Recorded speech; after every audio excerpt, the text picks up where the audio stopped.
L'auteur de ce livre, c'est le bien-aimé frère Digiok. Le titre du livre, le dessein éternel de Dieu, le dessein éternel de Dieu, de la création de l'homme à l'image de Dieu, de la création de l'homme à l'image de Dieu. Nous sommes au chapitre 5, partie H.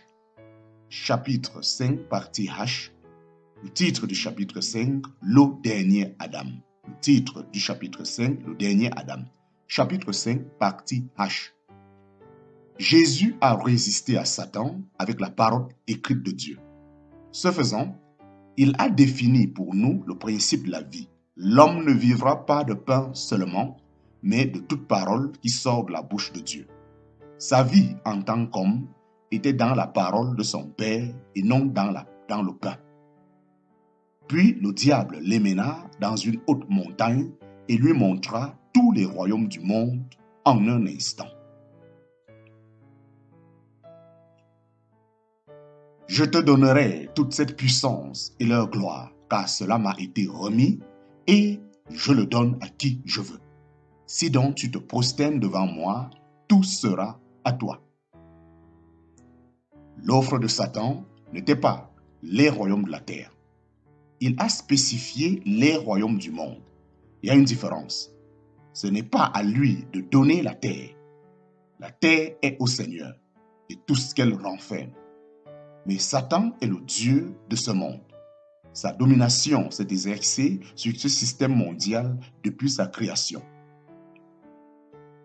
Lorsqu'Adam a cédé son autorité au serpent dans le jardin d'Éden, c'est à cet incident que Satan se référait lorsqu'il disait « Ce qui m'a été donné, je le donne à qui je veux ».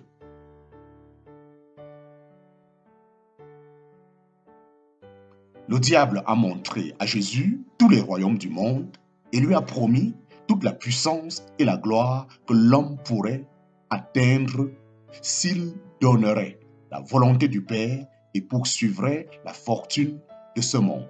C'est ce qu'on appelle la convoitise des yeux. Le diable a montré à Jésus tous les royaumes du monde et lui a promis toute la puissance et la gloire que l'homme pourrait atteindre s'il abandonnait la volonté du Père et poursuivait la fortune de ce monde. C'est ce qu'on appelle la convoitise des yeux. Satan tentait le dernier Adam comme il avait tenté le premier. Avec toute cette puissance et cette gloire, tu ne serais plus un serviteur de Dieu affamé et mourant. Satan tentait le dernier Adam comme il avait tenté le premier.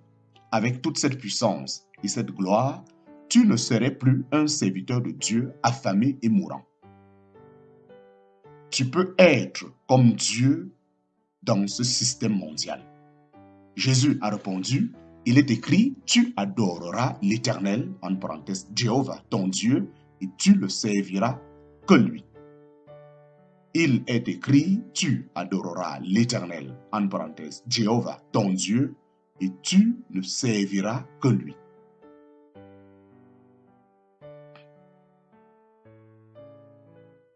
Il disait que la soumission à toute autre volonté que celle du Père est un péché. En ne reflétant que la volonté de Dieu, l'humanité accomplit son but. En ne reflétant que la volonté de Dieu, l'humanité accomplit son but. C'est ce qu'on appelle la droiture.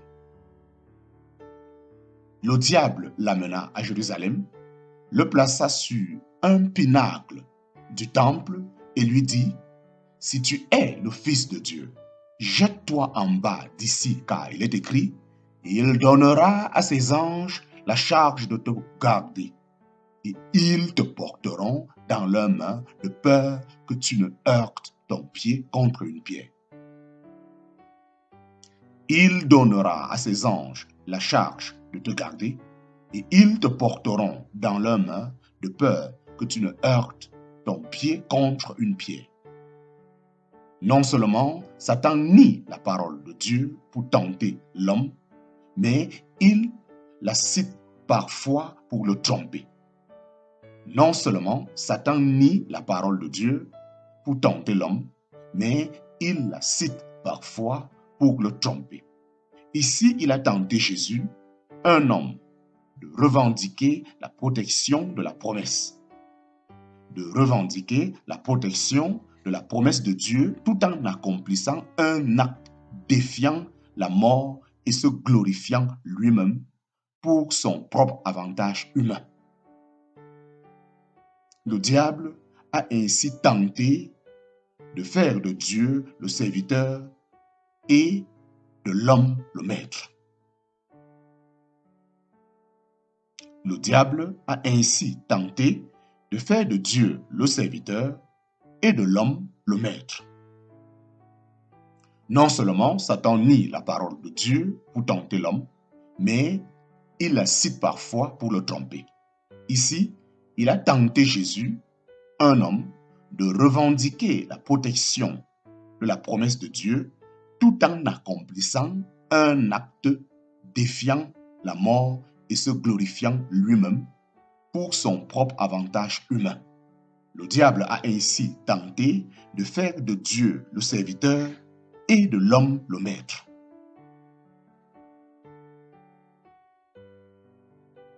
Dieu n'est pas un serviteur.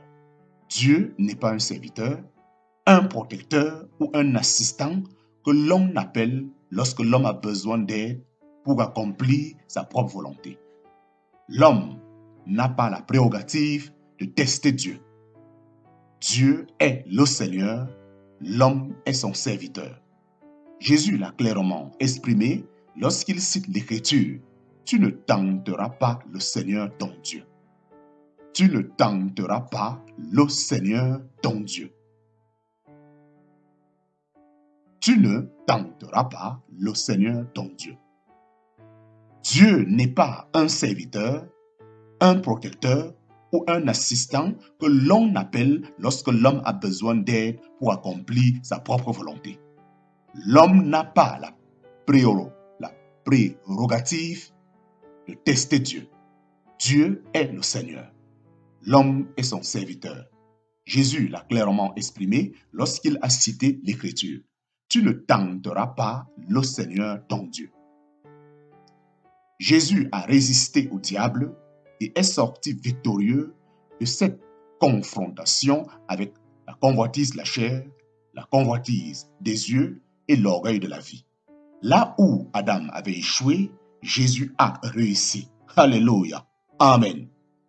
Il a cru et obéi au Père.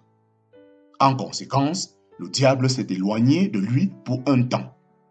Après avoir vaincu la tentation, il retourna en Galilée dans la puissance de l'Esprit et sa renommée se répandit dans toute la région environnante.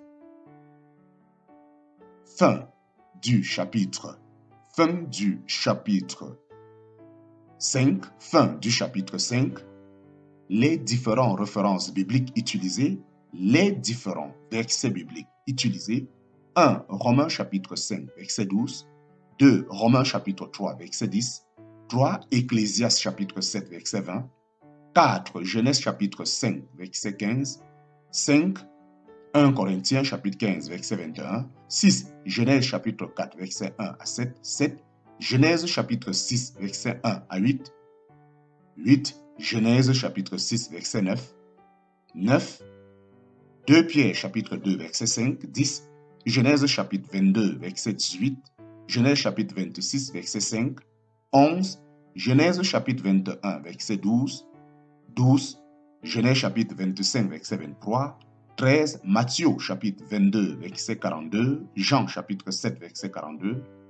14. Isaïe chapitre 14. Chapitre 7, verset 14. 15. Michée chapitre 5, verset 2. 16. Romains chapitre 3, verset 19. 17. Hébreux chapitre 9, verset 22. 18. Jean chapitre 1, verset 29.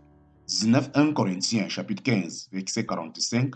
20. 2 Corinthiens chapitre 5, verset 14. 21. Ésaïe chapitre 43, verset 11. 22. Jean chapitre 1, verset 1 à 3. 24, Jean chapitre 17, versets 4 à 6. 25, Luc chapitre 9, verset 10. 27, 1 Corinthiens chapitre 15, verset 21. 29, Ésaïe chapitre 43, verset 27. 30, Jean chapitre 3, verset 16. Jean chapitre 1, verset 14. 31, Luc chapitre 3, verset 38. 32, Job chapitre 1, verset 6.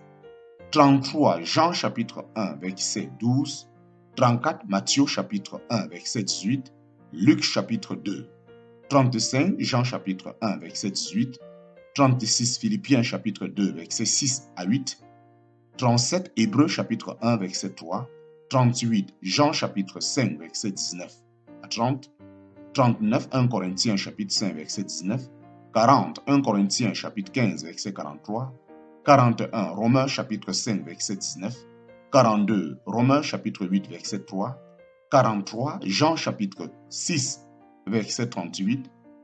44, Luc chapitre 22, verset 42. 45, Hébreux chapitre 10, verset 7 à 9. 46, Luc chapitre 2, verset 49. 47, Matthieu chapitre 13, verset 55. 48, Marc chapitre 6, verset 3. 49, Hébreux chapitre 4, verset 15. 50, Matthieu chapitre 4, verset 1. 51, Jacques chapitre 1, verset 13. 52, Matthieu chapitre 4, verset 3. Luc chapitre 4, verset 3. 53, Luc chapitre 4, verset 4. 54, Luc chapitre 4, verset 7. 1 Corinthiens chapitre 10, verset 26 à 28. 56, 1 Corinthiens chapitre 4, verset 4. 57, Luc chapitre 4, verset 8. 58, Luc chapitre 4, verset 10. 59, Luc chapitre 4, verset 11. 60, Luc chapitre 4, verset 4.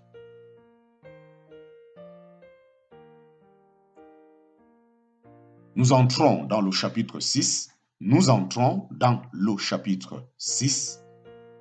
L'auteur de ce livre, c'est le bien-aimé frère Digiok. Le titre du livre, Le dessein éternel de Dieu, de la création de l'homme à l'image de Dieu. Chapitre 6, titre du chapitre 6, l'œuvre de réconciliation. Titre du chapitre 6, l'œuvre de réconciliation. Chapitre 6, l'œuvre de réconciliation.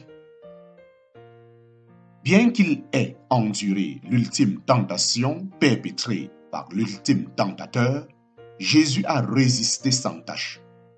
Tout au long de sa vie, il a accompli sans faille la volonté du Père et s'est qualifié pour être le sacrifice parfait pour nos péchés à tous.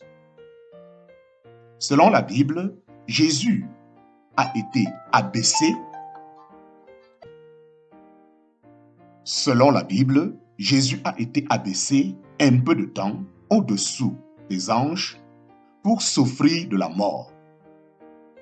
Il est venu dans le monde spécifiquement pour goûter la mort pour chaque homme. Il est venu dans le monde spécifiquement pour goûter la mort pour chaque homme. Pendant des centaines d'années avant la naissance de Jésus, les hommes avaient sacrifié des taureaux et des boucs pour expier leurs péchés. Mais lorsque le Christ est venu dans le monde, il a dit au Père, « Tu n'as voulu ni sacrifice ni offrande, mais tu m'as formé un corps. Tu n'as voulu ni sacrifice ni offrande, mais tu m'as formé un corps. » Jésus savait dès le départ que son corps avait été préparé par Dieu pour être le sacrifice final destiné à payer une fois pour toutes le prix du péché de l'homme. Adam, par un seul acte de désobéissance, avait apporté la mort et la séparation. Désormais, par un seul acte d'obéissance, Jésus supprimerait la barrière qui se dresse entre l'homme corrompu et le Dieu saint. La barrière qui se dresse entre l'homme corrompu et le Dieu saint. Après 3 années de ministère, au cours desquelles il a fait un bien incommensurable, a fait preuve de justice et n'a accompli que la volonté de Dieu, il a affronté l'agonie de la crucifixion. Jésus avait pris sa croix au moment où il avait été désigné comme sacrifice pour le péché. Né pour être un sacrifice, sa volonté humaine a été constamment et entièrement soumise à celle du Père. Il était un sacrifice vivant jusqu'au moment où sa vie devait être donnée en rançon pour la multitude. Il était un sacrifice vivant jusqu'au moment où sa vie devait être donnée en rançon pour la multitude. Lorsque ce moment arriva enfin, il se tenait sans culpabilité devant Pilate, faussement accusé de crimes imaginaires, et condamné à mourir.